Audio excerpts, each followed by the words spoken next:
Nakababa na sa Metro Manila mula sa Baguio ang pambansang kamao natin na si Manny Pacquiao kanina. Umuulan man, tuloy sa ensayo si Pacman sa Rizal Memorial Track Oval.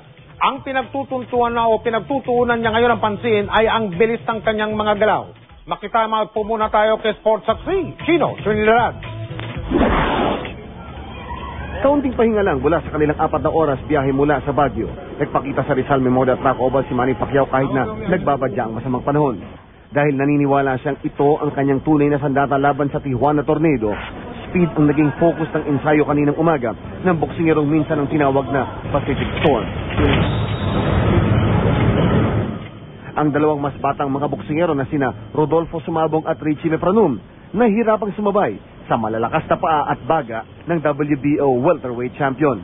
Basta bumaba kami ng Baguio kagabi, 98% kami lahat na dahil sa pinakita niya na sparring. Tapos nung nakita namin na medyo maganda na, ang sabi ni Coach Pwede, bago umalis dito sa Pilipinas sa Sabado ng gabi, 110% tayo. Nang bumuhos ng tuluyan ng ulan, tanging ang pambansang kamao na lamang ang nagpatuloy ng ladder drill na nilatag ni conditioning coach Alex Ariza. Pwede namang pinagpaliban na lang ni Pacquiao ang natitira pang drill, ngunit siya na rin mismo ang humihingi ng karagdagang drill. Sa scale ng 1 to 10, nasa ng katawan mo ngayon bago tayo tumungo ng Amerika para tapusin yung ensayo doon? 9.5. Komportable ka na kung nasa ng katawan mo ngayon? Komportable ako at hindi naman tayo hindi tayo mabagal. Mabilis din tayo pero gusto ko pang i-develop yung speed natin. Hindi ka pa nakokontento kung ano meron ka? Gusto ko pang mayabutin pa ako.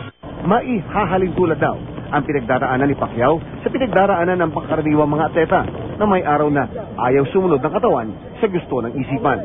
Ngunit di ito nangangahulugan na naglalaho na ang dedikasyon ng isang atletang tulad ni Manny Pacquiao. Doon sa mga nagtatanong kung ano ang tunay na weapon ni Manny Pacquiao, siguro masasabi natin na yung kasipagan, umulan kanina, nag-ensayo, wala hong pwedeng excuse sa paghahanda ng isang Manny Pacquiao.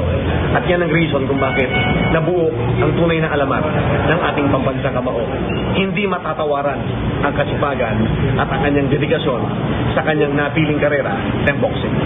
Sa ngayon, kaya pa naman natin at wala pa tayo, hindi pa dumating yung panahon na yun na tinatamad tayo sa ensayo. Yun lang, minsan sa tao kasi yung isipan natin, nainisip natin kaya pero yung risk pa ng katawan ang kailangan natin. Chino Trinidad Nakatuto, 24 oras.